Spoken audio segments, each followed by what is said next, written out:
Grand angle qui est donc consacré ce soir à cette visite d'État de 3 jours d'Emmanuel Macron au Royaume-Uni. Avec nous pour en parler, Sylvie Bermann, bonsoir. Soyez la bienvenue sur TV5 Monde, ancienne ambassadrice de France, notamment au Royaume-Uni. Citons 2 de vos livres.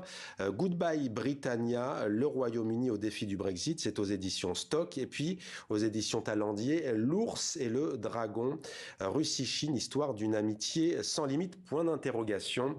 Avec nous également pour nous accompagner en direct de Londres, Sébastien Maillard, merci d'être avec nous. Vous êtes conseiller spécial de l'Institut Jacques Delors. Sébastien Maillard, peut-être d'abord un mot sur ce qu'on vient d'entendre. Le ton est donné presque d'un point de vue politique. On va évoquer tout à l'heure peut-être le faste.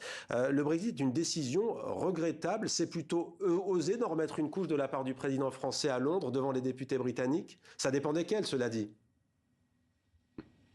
Je crois qu'il pouvait difficilement évacuer le sujet, puisque, comme il l'a dit lui-même, c'est le premier chef d'État invité depuis le Brexit. Mais en même temps, on l'avait vu aussi dans ce discours, le but c'est de tourner cette page et de passer à autre chose. Il a beaucoup insisté aussi sur, moi ce qui m'a frappé, c'est le mot souveraineté. Il a dit que la souveraineté était aussi importante pour les Britanniques que pour les Français, et que leur souveraineté, en quelque sorte, ne peuvent pas se passer l'une de l'autre pour vraiment exister. C'est le en même temps. Insister sur oui, mais sur les dépendances, en effet, que si on veut éviter d'être dépendant vis-à-vis des Chinois ou vis-à-vis des Russes, eh bien, nos destins sont liés. La géographie, elle ne change pas.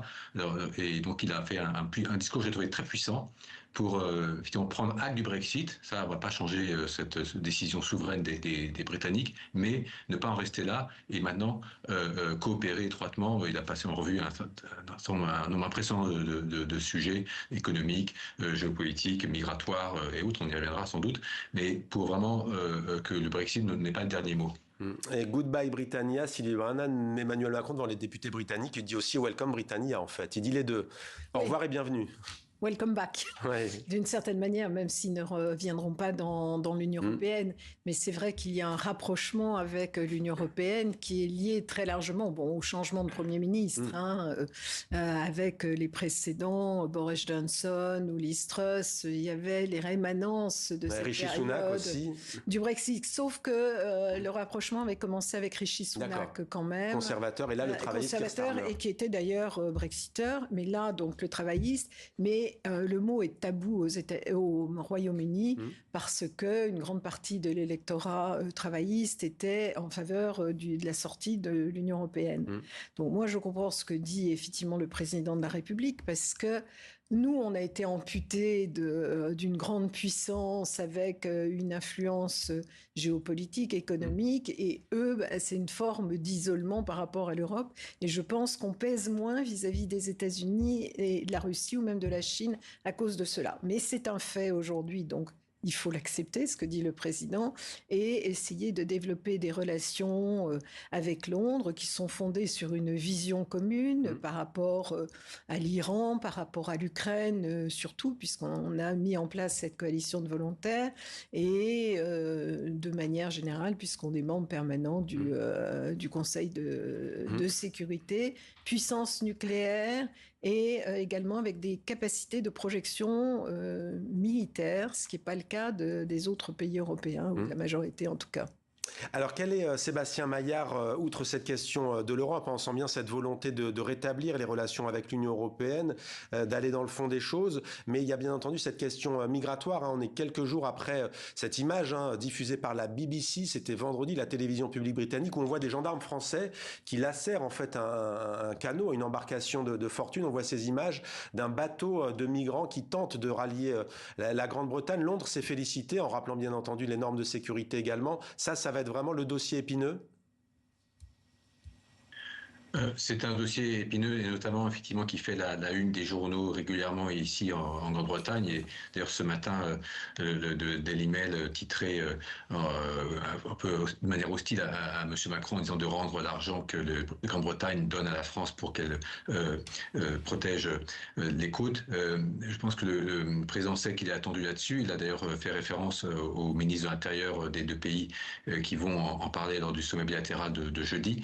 Mais c'est en même temps un phénomène qu'il a parlé d'une responsabilité des deux pays. C'est pas la France qui doit prendre cela en charge toute seule et que le Royaume-Uni n'a qu'à les regarder. Donc il a insisté sur le fait que c'était il y avait besoin d'humanité, bien sûr, de fermeté, mais que c'était une responsabilité partagée de part et d'autre des deux pays. Et effectivement, c'est un dossier hyper sensible outre-Manche. On sait bien d'ailleurs que aussi bien Rishi Sunak que Starmer sont aujourd'hui aussi attendu là-dessus, mais il a voulu en quelque sorte que ce soit pas uniquement sur les épaules de la seule France qui effectivement a cet accord avec ce qu'on appelle l'accord de Touquet pour faire la police de la frontière, mais que c'est des moyens et des coopérations, ça exige une coopération très très étroite entre les deux pays. Donc je pense que l'heure sera avant tout à essayer de rapprocher cette coopération et ne pas attendre que les Britanniques regardent les Français agir et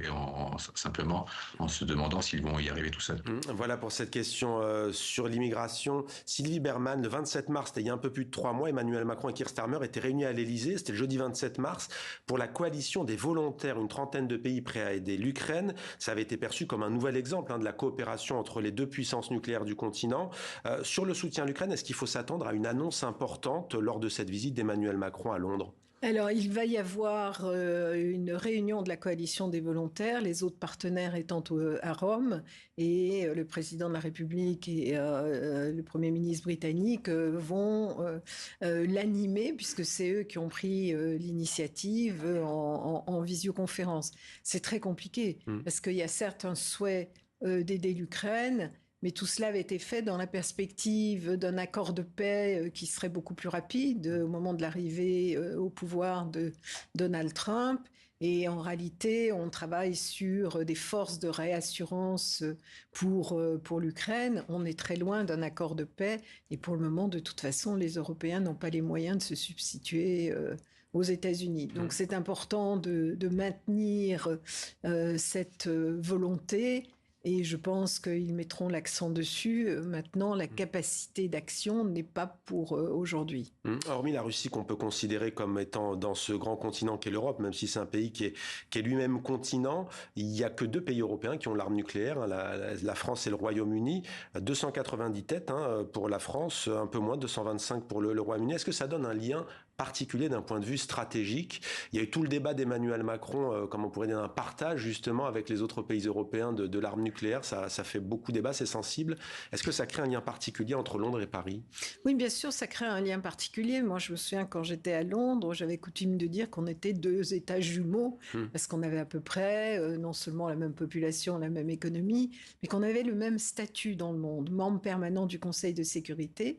Donc ça crée une véritable complicité et État doté également. Alors il y a une différence entre la France dont la dissuasion nucléaire est totalement indépendante, ce qui n'est pas complètement le cas du Royaume-Uni, qui dépend justement une forme de double clé.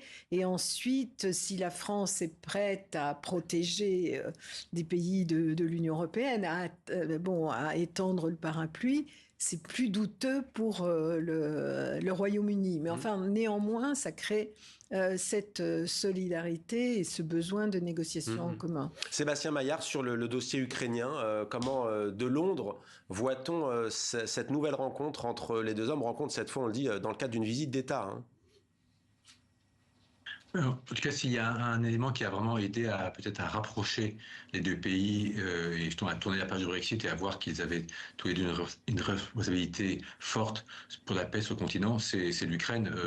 Là-dessus, la coopération s'est faite de facto sur le terrain et c'est vraiment un dossier où il n'y a pas, je dirais, de différence d'approche majeure. C'est vraiment on a vu d'ailleurs ce leadership franco-britannique prendre la tête de la coalition des volontaires. Les deux pays ont besoin l'un de l'autre. La France ne pourrait pas faire ça toute seule, ni le Royaume-Uni tout seul. Donc là-dessus, c'est vraiment, je pense, un dossier. Les deux pays ont autant envie l'un que l'autre que l'Ukraine gagne et en tout cas comme le président l'a dit dans son discours devant le Parlement britannique, qu'il ne faut pas laisser tomber l'Ukraine et que l'Europe sera toujours là. Quand il dit l'Europe, c'est bien sûr le Royaume-Uni et la France et toute cette coalition des volontaires. Donc c'est vraiment un dossier je dirais, sur lequel le plus évident pour réunir où il y a les deux pays ont une belle convergence de vues et de moyens. Allez, terminons tous les deux. Il nous reste une petite minute chacun. Sylvie Berman, tour en carrosse, dîner au château de Windsor. C'est rare, mais Buckingham est en travaux. C'est peut-être pas la seule raison. Les Britanniques règnent sur les visites d'État. Est-ce que c'est volontaire de la part du Royaume-Uni de maintenir cette force de frappe diplomatique ? Oui, bien sûr, parce que c'est leur principal atout diplomatique, c'est leur soft power, et pratiquement tous les chefs d'État sont fascinés par la monarchie britannique. Ouais, même Xi Jinping. Même Xi Jinping, même Poutine à l'époque. Ouais. Et puis. Et même si la reine n'est plus là. Même si la reine. Alors. Je ne sais pas, parce que c'était la reine, effectivement, qui le fascinait. Mais Trump aussi, et le correspondant de la BBC à Washington disait les Américains ne connaissent pas toujours le nom du Premier ministre, mais ils sont fascinés par les faits et gestes de la famille royale. Sébastien Maillard, un mot aussi sur ce faste, on peut dire. Alors, on a beaucoup vu le prince William, on a vu le roi Charles, évidemment, Keir Starmer.